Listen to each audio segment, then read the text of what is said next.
Hello student, आज के इस वीडियो में हम द्वंद्व समास के बारे में अध्ययन करते हैं। द्वंद्व समास विधायक सूत्र है चार्थे द्वंद्व, अर्थात च के अर्थ में द्वंद्व समास होता है। फिर बात करते हैं परिभाषा की। तो प्रायण उभय पद प्रधान द्वंद्व है, अर्थात जिस समास में दोनों पद प्रधान हो तो वह समास द्वंद्व समास कहलाता है। अर्थात प्राय जिस समास में दोनों पद प्रधान हो तो वह समास द्वंद्व समास कहलाता है। द्वंद्व समास को निम्न प्रकार से पढ़ा जा सकता है। नंबर 1 इतरेतर द्वंद्व, नंबर 2 समाहार द्वंद्व और नंबर 3 एक शेष द्वंद्व। तो सबसे पहले हम एक शेष द्वंद्व पढ़ते हैं क्योंकि यह छोटा है और बहुत ही सरल है। तो एक शेष द्वंद्व जैसा कि नाम ही है एक शेष, जिस समास में दो या दो से अधिक पदों में से एक पद ही शेष रहता है वह समास एक शेष समास कहलाता है।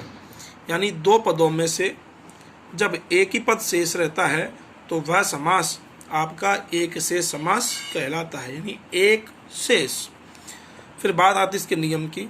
तो समस्त पद से समास विग्रह बनाते समस्त पद के दोनों पदों में प्रथमा विभक्ति का प्रयोग करके मध्य में तथा अंत में च लिखा जाता है। यानी कि समास विग्रह में या समस्त पद में दो पद होंगे, तो समस्त पद में जब दो पद हैं तो दोनों पदों को अलग अलग करो, दोनों पदों में प्रथमा विभक्ति का प्रयोग करो और दोनों पदों के मध्य में और अंत में च लिखा जाता है। अब बात आती है समास विग्रह से समस्त पद बनाते समय। ये तो क्या समस्त पद से समास विग्रह बनाना। अब समास विग्रह से समस्त पद बनाते समय दोनों पदों के मूल पद लिख करके अंतिम पद में पदों के अनुसार, अर्थात जितने पद हैं उनके अनुसार अंतिम पद में विभक्ति और वचन का प्रयोग किया जाता है। पुनः समझिए कि समास विग्रह है, समास विग्रह से आपको समस्त पद बनाना है। तो जितने समास विग्रह में जो विभक्ति में शब्द दिए गए हैं उन दोनों शब्दों के आपको मूल शब्द लिखना है। मूल शब्द लिख करके अंतिम पद में जितने पद है कुल पद के अनुसार वचन का प्रयोग किया जाता है। अर्थात मान लो दो पद है तो द्विवचन, दो से अधिक पद है तो बहुवचन का प्रयोग किया जाता है। अंतिम पद में द्विवचन, दो से अधिक पद है तो बहुवचन का प्रयोग किया जाता है। जैसे कि लिखा गया पितरौ, तो यहाँ पर शब्द बनेगा आपका माता च पिता च। यहाँ पर आपको विशेष कार्य एक और करना है। जैसे कि पितरौ शब्द है, समस्त पद पितरौ लिखा गया है, तो पितरौ शब्द का मूल शब्द क्या है? पिता। पितरौ शब्द का मूल शब्द क्या है? पिता। तो अब पिता मूल शब्द है तो इसका अपोजिट यानी इसका विपरीत लिंग होगा माता। तो सबसे पहले आपको स्त्रीलिंग वाले शब्द का प्रयोग करना है। तो सबसे पहले हमने लिखा माता और फिर उसके बाद में पिता। तो माता पिता दोनों के मध्य में और अंत में हमने च का प्रयोग किया। जैसे कि लिखा गया हंसौ, तो हंसौ में मूल शब्द क्या है? हंस। और हंस का विपरीत लिंग यानी स्त्रीलिंग होगा क्या? हंसी। तो पहले हमें स्त्रीलिंग का प्रयोग करना है, बाद में हमें पुल्लिंग का प्रयोग करना है। यानी ऐसा नियम है कि यदि अगर पुल्लिंग शब्द और स्त्रीलिंग शब्द दोनों शब्दों के होने पर स्त्रीलिंग शब्द का पहले प्रयोग किया जाता है और पुल्लिंग शब्द का बाद में प्रयोग किया जाता है। इसलिए हंसों में मूल शब्द हंस और हंस का अपोजिट लिंग यानी विपरीत लिंग होगा हंसी। तो पहले स्त्रीलिंग शब्द का प्रयोग किया जाएगा, इसलिए बना ये हंसी। और इसका जो पुल्लिंग शब्द है वो है हंस। तो हंसी च हंसः च। बालकौ, बालकौ में मूल शब्द है बालक और बालक शब्द का स्त्रीलिंग होगा बालिका। और मैंने बताया था आपको कि सबसे पहले आपको स्त्रीलिंग शब्द का प्रयोग करना है। तो बालक का स्त्रीलिंग शब्द क्या होगा? बालिका। तो ये बन जाएगा बालिका च बालकः च। ठीक उसी प्रकार शब्द दिया गया अध्यापकौ। अब अध्यापकौ शब्द है तो अध्यापकौ शब्द में मूल शब्द क्या है? अध्यापक, और अध्यापक शब्द का स्त्रीलिंग शब्द है आपका अध्यापिका। तो पहले स्त्रीलिंग शब्द तत्पश्चात पुल्लिंग शब्द, इसलिए ये बना अध्यापिका च अध्यापका च, और दोनों में प्रथमा विभक्ति का प्रयोग करना है, मध्य में और अंत में च का प्रयोग करना है। गायकौ, गायकौ में मूल शब्द क्या? गायक, और गायक का स्त्रीलिंग क्या होगा? गायिका। तो पहले स्त्रीलिंग शब्द यानी गायिका च गायकः च। नटौ, नटौ में मूल शब्द नट, इसलिए नट का स्त्रीलिंग शब्द होगा नटी।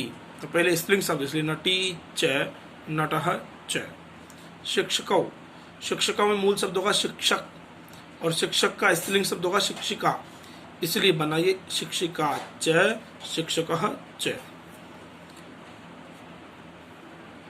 समस्त पद से समस्त पद बनाते समय पुल्लिंग शब्द ही शेष बचता है और स्त्रीलिंग शब्द का लोप हो जाता है। ये एक विशेष बात है कि जब भी आप समास विग्रह से समस्त पद बनाओगे तो समस्त पद बनाते समय पुल्लिंग शब्द ही शेष बचता है, स्त्रीलिंग शब्द का लोप हो जाता है। जैसे कि शिक्षिका, अब जैसे आपके सामने ये आ गया साहब कि आपसे कहा गया कि ये समास विग्रह दिया गया आपको, शिक्षिका च शिक्षकः च, शिक्षिका च शिक्षकः च, और आपसे कहा जाए कि आपको इसका समस्त पद बनाना है, तो स्त्रीलिंग शब्द और पुल्लिंग शब्द दोनों शब्द उपस्थित है। तो इन दोनों शब्दों के उपस्थित होने पर केवल पुल्लिंग शब्द ही शेष बचता है, स्त्रीलिंग शब्द का लोप हो जाता है। जैसा कि नियम हमारा कि पुल्लिंग शब्द ही शेष बचता है, स्त्रीलिंग शब्द का लोप हो जाता है। तो शिक्षिका और शिक्षक में केवल शिक्षक ही शब्द बचेगा, तो शिक्षक शब्द आ जाएगा यहाँ पे मूल शब्द में। अब ये कुल कितने पद है? 2, शिक्षिका 1 शिक्षक 2, तो 2 पद है, तो कौन सा वचन? द्विवचन, इसलिए राम की रामौ, शिक्षक की शिक्षकौ। ठीक उसी प्रकार नटी च नटः च, इन दोनों, ये स्त्रीलिंग ये पुल्लिंग शब्द, इन दोनों शब्दों के होने पर पुल्लिंग शब्द ही शेष बचेगा, इसलिए मूल शब्द आ जाएगा नट, और नट ये 2 पद है, इससे द्विवचन नटौ। गायिका च गायक च, इसमें पुल्लिंग शब्द गायक, तो गायक आ जाएगा, द्विवचन है इसलिए गायकौ। अध्यापिका च अध्यापक च, मूल पुल्लिंग शब्द क्या शेष बचेगा? अध्यापक, स्त्रीलिंग का लोप हो जाएगा, अध्यापक शेष बचेगा, इसलिए 2 पद है, क्या बन जाएगा? अध्यापकौ। तो वापस से ध्यान रखिए, ध्यान देने योग्य बात यह है कि समास विग्रह से समस्त पद बनाओगे तो आपको स्त्रीलिंग शब्दों का लोप कर देना है और पुल्लिंग शब्द ही शेष बचेगा, और जितने पद है उतने आपको इसमें वचन का प्रयोग कर देना है। और समस्त पद से समास विग्रह जब बनाओगे तो सबसे पहले सर्वप्रथम आपको इसका स्त्रीलिंग शब्द का प्रयोग करना है, तत्पश्चात च लगाना है, उसके पश्चात पुल्लिंग शब्द का प्रयोग करना है, और अंत में आपको फिर पुनः च लगाना है, और इस प्रकार से एक से समास समाप्त होता है। गृहकार्य है शिक्षकौ पिताम्बरः पितरौ अनुरूपम तपोधनम।